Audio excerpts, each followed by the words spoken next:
Greetings, survivors, this is ResilientZ back with another video.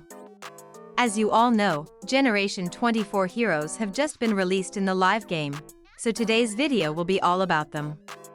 We'll start by covering the upgrade costs, then move on to each hero's skills, and finally wrap up with recommendations for every hero.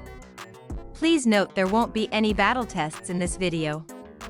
I'll be doing those in the live game once I've had time to upgrade the heroes.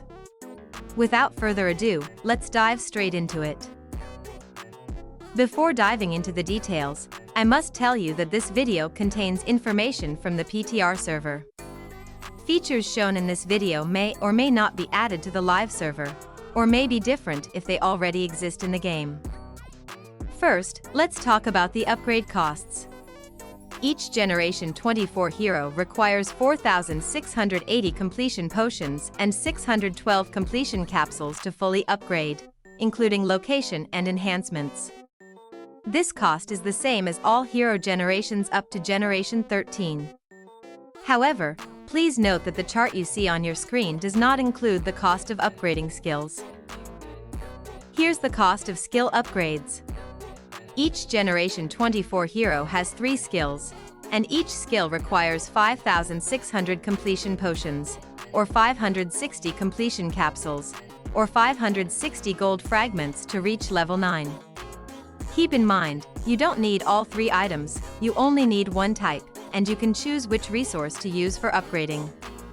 To unlock level 10 of a skill, you will need 2 completion syringes.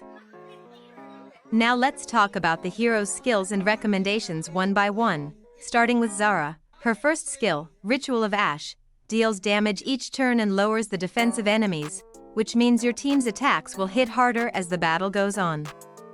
At first, this ability is limited to the front 2 rows, focusing mainly on the enemy's strongest defenders and weakening their frontline. Once you enhance the skill, however, it becomes much more impactful, spreading the damage and defense reduction to every enemy on the battlefield. This makes Zahra especially effective in longer fights where sustained damage and stacking debuffs can turn the tide, and it gives her strong utility in all scenarios. Now let's move on to Zahra's second skill, Chant of Decay. This skill activates every 4 turns, boosting the damage from her Hex Sigil by a large amount while also making enemies more vulnerable to incoming attacks. At first, it only affects the front 2 rows, so it's mainly useful for softening up the front line and ensuring your team deals extra damage where it matters most. Once enhanced, though, the effect spreads to the entire enemy team, turning it into a powerful damage amplifier across the board. This makes Zahra a strong support damage hybrid, as she not only dishes out consistent pressure but also increases the overall damage output of her allies. Now let's move to Zahra's last skill, Incense Veil. Every 4 turns, she weakens all enemies by applying stacks of exhaustion, which directly reduces the amount of damage they can deal. This makes her very effective at lowering enemy burst potential and keeping your team alive longer, especially in drawn-out fights. By default, she applies 4 stacks, but once the skill is enhanced, that increases to 5 stacks, cutting down enemy damage even further and making Zahra a strong defensive support on top of her offensive capabilities. Since Zahra is a hunter hero and primarily used for damage output, I'd recommend upgrading her skills in this order. Number 1. Ritual of Ash, first skill. This should be the priority because it provides her core damage and the defense reduction, which directly boosts your overall damage potential. It also deals damage every turn. Number 2. Chant of Decay, second skill. Next, since it amplifies Hex Sigil damage and increases the damage enemies take, making Zahra and her team much stronger offensively. Number 3. Incense Veil, third skill. Upgrade this last, as while it's useful for reducing enemy damage, it's more of a supportive role compared to her primary damage dealing skills. This way you maximize her value as a hunter hero, focusing first on her offensive capabilities before rounding her out with utility. That's all about Zahra. Now let's move on to our next hero, Logan, who is a berserk rider. First up is his first skill, Avalanche. This skill activates every 2 turns, and after a short preparation period, Logan swings his ice axe multiple times at one random enemy squad, dealing damage with each hit. Each strike also applies a stack of fear, which reduces the healing that target can receive. Fear is a brand new mechanic in the game, so we'll take a closer look at how it actually works in a separate video.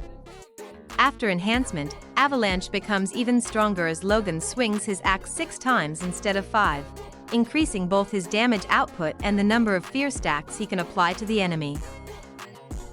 Now let's talk about Logan's second skill, Frost Barrier. Every 4 turns, Logan equips the first 2 friendly rows with barrier generators that provide a strong shield.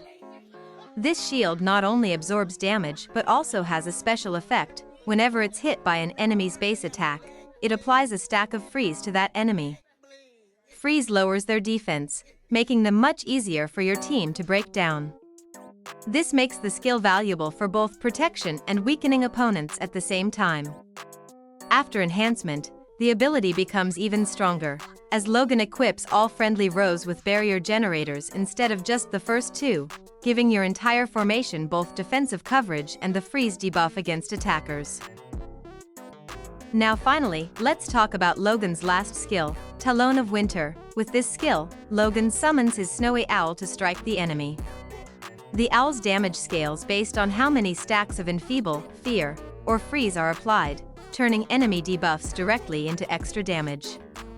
Every 8 turns, if the first 2 enemy rows have ever been affected by any of these debuffs, the owl unleashes a powerful hit for massive damage, making it a strong burst option in longer battles.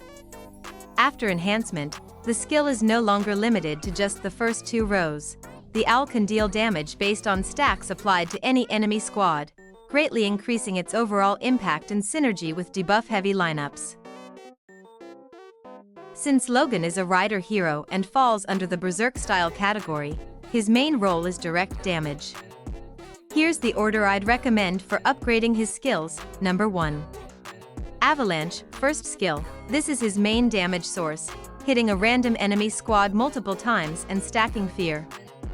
Prioritize this first to maximize his offensive impact. Number 2. Talon of Winter, third skill. Upgrade this second since it scales off debuffs and delivers a heavy burst every 8 turns. Once enhanced, it works on all enemy squads, giving him strong finishing potential. Number 3. Frost Barrier, second skill. Upgrade this last. While the shields and freeze debuff add good utility, it's more supportive compared to his direct damage skills. This way, you focus first on Logan's raw damage and burst, and then on his utility. That's all for Logan. Now let's move on to our next and final hero of Generation 24, Cynthia, who is a control infantry. First up is her first skill, Grounded Vitality. With this ability, Cynthia strengthens her frontline by granting Earth Resonance to the first 2 friendly rows. This effect reduces the damage they take, and it's even more effective for control-style squads, giving them extra resistance throughout the battle. It's a solid defensive boost that helps your team survive longer. After enhancement, the skill becomes much stronger as Earth Resonance is applied to all friendly squads, providing team-wide damage reduction instead of just protecting the frontline. Now let's talk about Cynthia's second skill, Vein Puncture. Every turn, she strikes all enemies with her drill, dealing damage and applying bleed, which causes them to take additional damage over time. Once bleed reaches 4 stacks, it triggers a shockwave that not only clears the stacks but also applies disarm to all enemies, preventing them from using their basic attacks for 2 turns. This makes the skill both offensive and disruptive, as it chips away at enemies while also shutting down their attack cycles when the shockwave is triggered. The enhancement for this skill doesn't seem to add any changes in PTR, but we'll follow up on that in the live game to confirm. Now finally, let's cover Cynthia's last skill, Burrower's Fang. With this ability, every time her Vein Puncture skill applies bleed to enemies, there's also a chance to inflict poison. Poison not only reduces the damage enemies can deal but also adds steady damage over time, making it a strong complement to bleed. This means Cynthia can constantly pressure enemies while also weakening their offense, giving her both offensive and defensive value. After enhancement, the chance of applying poison increases by 10%, making it much more reliable and further boosting her role as a disruptive control hero. Since Cynthia is a control infantry hero, I'd recommend upgrading her skills in this order. Number 1. Grounded Vitality, first skill. Prioritize this first because the damage reduction, especially after enhancement when it applies to all squads, provides constant value and keeps your team durable throughout the battle. Number 2.